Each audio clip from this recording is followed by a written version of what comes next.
Pierre Simon, bonjour. Bonjour. Vous publiez un livre qui a pour titre De père à père aux éditions Flammarion. Pierre Simon, difficile de cacher que vous êtes l'un des fils de Georges Simenon. C'est exact. Et ce livre est né d'une façon un peu curieuse, c'est-à-dire qu'il s'agit d'un trajet entre la côte ouest américaine, Los Angeles, et puis vous allez vers la côte est, et au fur et à mesure, il y a un grand nombre de souvenirs qui vous reviennent, et vous pensez à ce moment-là à votre père, votre enfance, et c'est d'une certaine façon une espèce de road movie qui s'agrémente d'une plongeon dans le passé. D'un plongeon dans le passé. Oui, c'est cela. En fait, en été 2013, ma famille et moi avons déménagé de la région de Los Angeles au Vermont. Et j'ai entrepris de faire le trajet en voiture. Et j'avais d'accord avec ma femme que mes enfants et elle me suivraient quelques jours plus tard par avion. Et là, j'ai commencé à dicter. Et au lieu de dicter le roman que j'avais d'ailleurs commencé avant de partir, je me suis mis à m'adresser à mon père. Et petit à petit, les choses sont revenues, comme je le disais, à votre mémoire. Alors, ça faisait un certain temps quand même que votre père avait disparu. Oui, ça fera, écoutez, maintenant, ça fera 26 ans qu'il est décédé, donc depuis 1989. Et d'ailleurs, quelque part, depuis que j'étais devenu moi-même papa, j'avais pris un peu l'habitude de lui poser des questions dans ma tête, car les enfants ne viennent pas avec des modes d'emploi. Et d'habitude, on a, même des gens plus âgés que moi, ont encore leurs parents vivants pour leur poser des questions. Qu'est-ce que tu ferais à ma place? Est-ce que j'étais comme ça à leur âge? Moi, je n'avais que des souvenirs. Donc, j'avais commencé déjà, souvent tard le soir, de me poser des questions en disant: Dad, qu'est-ce que tu ferais à ma place là? Et j'avais eu ce besoin qui était apparu avec la paternité. Mais c'est vrai que le déracinement et ce voyage, la solitude de ce voyage, m'a fait me pencher beaucoup plus profondément, non seulement dans mon passé, mais aussi dans les questions que j'avais. D'où venait ce surnom qui était de Dad, Daddy, c'est papa Voilà. en anglais. Donc, C'est d'ailleurs vous comme utilisez ça. l'anglais à la maison? Alors non, nous n'utilisions pas l'anglais. Moi, je l'utilise. Nous sommes bilingues chez moi. D'ailleurs, mon fils et ma fille qui sont nés en Californie m'appellent Dad Oui, ou mais quand vous étiez Daddy. enfant. Mais quand j'étais enfant, on l'appelait Dad parce que mon père était rentré de 10 ans aux États-Unis en 1955. Euh, il a eu quand même un fils et une fille, donc mon frère et ma sœur qui y sont nés, et mon plus grand frère qui a vécu 10 ans, presque toute son adolescence. Donc mes frères et sœurs l'appelaient Dad. Et moi, quand je suis né, tout naturellement, je l'ai appelé Dad. Alors, ce qu'il faut dire, c'est que vous revenez dans votre livre, évidemment, sur Georges Simenon, mais aussi sur votre mère, et que vous avez très peu connue, et sur toute cette fratrie. C'est-à-dire qu'il y avait Marie-Jo, qui était Ma sœur, votre sœur. Il y avait aussi eh bien, votre demi-frère, hein, qui Marc. était Marc, et puis John, qui est toujours en vie, parce que les deux autres ont disparu. Marie-Jo a disparu dans des circonstances terrible. Oui, à l'âge de 25 ans, en 1978, elle s'est donné la mort d'un coup de fusil dans le cœur. Et elle avait vécu, avec sa mère, elle avait vécu des choses terribles. Oui, effectivement, enfin, ma sœur a été fortement déstabilisée avant tout déjà par la désagrégation lente et absolument, euh, je dirais, assez horrible quand même du mariage entre mon père et ma mère. Une désagrégation qui était pleine de remous et d'éclats. Donc elle en avait beaucoup souffert et malheureusement, il se fait que ma mère était elle-même une personne extrêmement... je dirais, Vulnérable, vulnérable, je fragile. dirais. Au-delà de ça, elle était psychiquement, elle avait de sérieux problèmes. Et elle en avait depuis son enfance d'ailleurs, ce qui m'a été confirmé par ma tante, sa sœur. Donc, c'est vrai que ma mère a fortement contribué à déstabiliser ma sœur, malheureusement. Vous écrivez dans votre livre, Marie-Jo, victime de maman, ne s'en remettrait jamais. Elle était en vacances avec cette dernière et en février 64, dans un chalet à Villars-sur-Olon, elle se masturba devant elle alors qu'elle n'avait que tout juste 11 ans. On comprend que cette jeune fille, votre sœur, ait été déstabilisée par une telle attitude. Oui, je crois que ça a été vraiment une des gouttes d'eau qui a fait déborder le vase. Mais en fait, la raison pour laquelle ces deux, la mère et la fille, se trouvaient à Villars, c'était sous conseil des médecins, car ma sœur était déjà dormait très peu, car ma mère avait pris l'habitude de mettre un lit de camp près de son lit et de passer des heures la nuit à lui raconter ses déboires avec mon père et à lui monter la tête, au point que d'ailleurs ma sœur souvent s'enfuyait la nuit. Et les médecins, peut-être, n'ont pas eu conscience de ce qui se passait vraiment et l'ont envoyé en vacances avec ma mère. Donc c'était vraiment mettre l'oiseau avec le chat. Et malheureusement, c'est passé ce qui s'est passé durant ces vacances. Alors, dans ce livre-là, d'ailleurs, vous publiez d'une des lettres, peut-être la dernière lettre, je crois, que Marie-Jo vous a envoyée quand vous aviez 11 ans. Alors c'était une lettre d'anniversaire qu'elle m'a écrite. Une lettre très touchante. Oui, très touchante. Elle avait commencé malheureusement une cure dans un institut de repos et un institut psychiatrique des environs de Lausanne. Et elle m'a écrit une lettre pour mon anniversaire. Elle m'a écrit d'autres lettres par la suite, mais c'était la dernière lettre vraiment aussi longue et aussi profonde où elle m'a avoué à quel point elle m'aimait. Si on parle de cette mère, vous l'avez très peu connue. Et elle a disparu, vous aviez l'âge 7 ans à peu près. Bon, elle a quitté le domicile familial, j'avais à peine 6 ans. Donc effectivement, j'ai passé peu de temps avec elle. Maintenant, elle est restée dans notre vie car je la voyais bon gré mal gré pour déjeuner de temps en temps. Elle venait nous visiter, nous rendre visite chez nous. Mais par contre, après le décès de ma sœur, lequel, je crois, a été peut-être a été causé en partie par les mémoires, les fausses mémoires que ma mère a écrites, Un oiseau pour le chat. Un jour, j'ai décidé de rompre contact avec elle. Donc pendant 11 ans, jusqu'à la mort de mon père, nous ne nous sommes plus parlé. Quelle était à ce moment-là l'ambiance à la maison? Parce que votre mère partie, une jeune sœur qui a d'énormes difficultés. Bon, il y a Marc, il y a John, il y a vous-même. Il y a, on le sait, beaucoup de femmes dans la vie de Georges Simenon, votre père. Ces femmes étaient-elles là? Elles étaient présentes? Écoutez, chacun de nous, chacun de ses enfants a connu une période un peu différente de mon père. Quand je suis arrivé au monde, mon frère Marc avait déjà quitté le domicile familial pour s'établir dans la région de Paris. Donc en fait, je n'ai jamais vraiment partagé un domicile avec lui, bien que je le rejoignais pratiquement pour chaque vacances que j'avais. On était très très proches. Mon frère John, qui a 10 ans de plus que moi, a quitté notre maison des Palinges en 67, quand il avait 18 ans, pour faire ses études d'abord à Paris, puis aux États-Unis.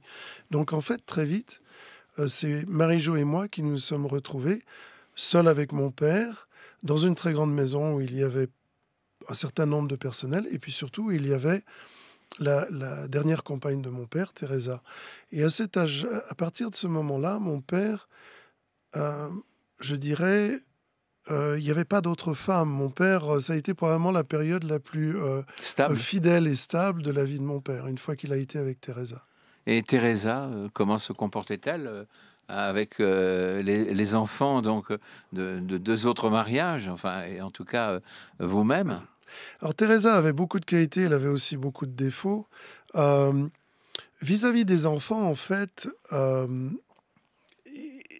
dois lui reconnaître qu'elle n'a jamais essayé de remplacer notre mère, elle n'a jamais essayé de prétendre avoir une autorité sur nous. Et dans l'ensemble, compte tenu de tout le contexte, de où elle venait, parce qu'elle a quand même commencé comme membre du personnel, etc., je dois dire que vis-à-vis de nous, même si elle a été un facteur d'irritation souvent dans mes relations entre mon père et moi, je dois dire que je n'ai pas énormément à lui reprocher. Ça n'a pas été une personne qui était foncièrement méchante vis-à-vis de moi. Vous écrivez quelque chose de terrible quand même à propos de votre mère. Vous dites, je crois ne jamais avoir véritablement aimé ma mère. C'est vrai, c'est-à-dire que, en fait, je n'ai pas le Il souvenir. y a peu d'enfants et surtout de garçons qui disent ça. C'est-à-dire, je ne dis pas que je ne l'ai pas aimé, je n'ai simplement pas le souvenir de l'avoir jamais aimé. Donc, comme les souvenirs, bon, je ne crois pas que mes souvenirs remontent à, disons, plus que 4 ou 3 ans, disons. Hein. C'est difficile d'avoir des souvenirs au-delà de ça. Je crois que j'ai probablement aimé ma mère comme tout petit enfant aimait sa mère. Mais elle n'a jamais été très présente, même à l'époque où nous vivions ensemble. Son emploi du temps faisait qu'on ne la voyait relativement peu. Georges Simenon était un génie, c'est évident.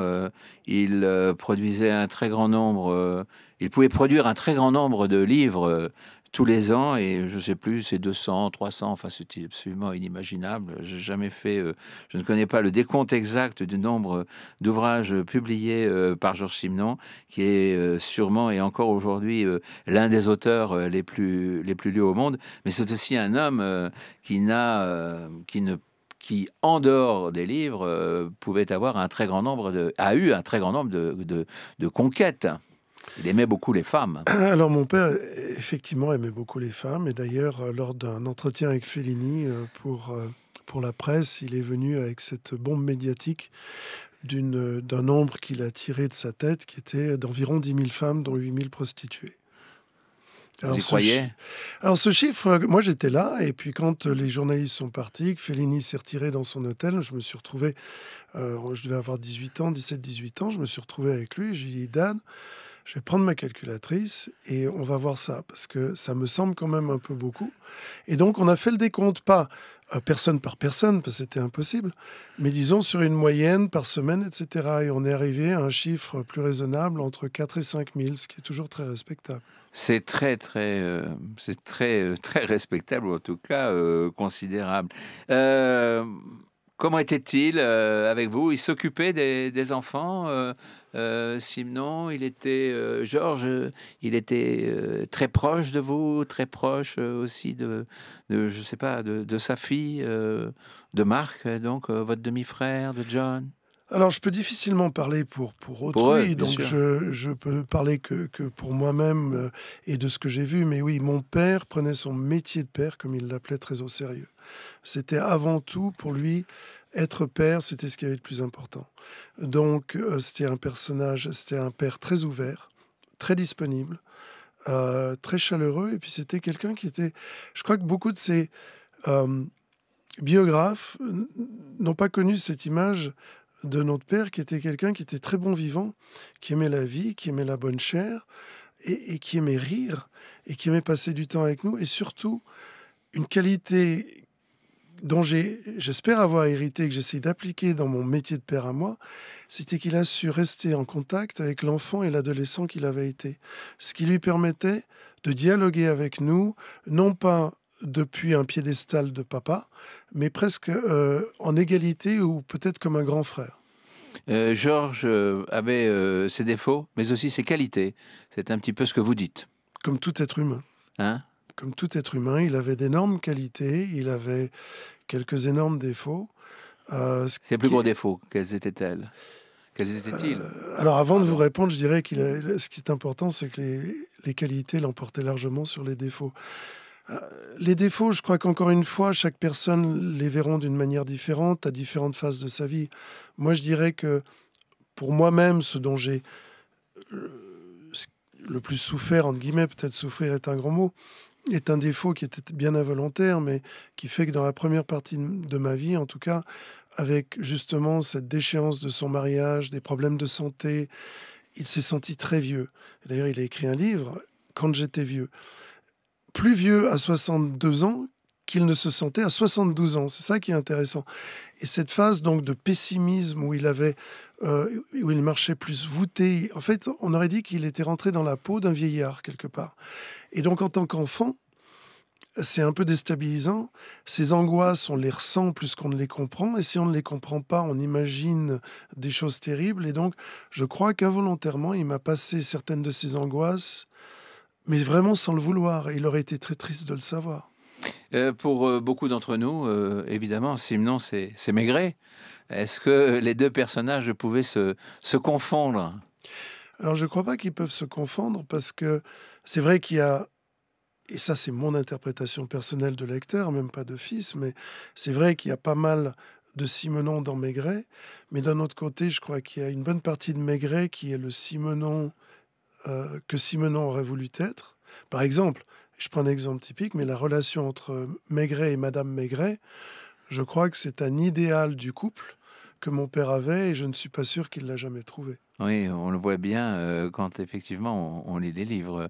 Il y a Une le couple est très, complicité, très uni, hein, voilà, très, très uni. Il y a une grande complicité.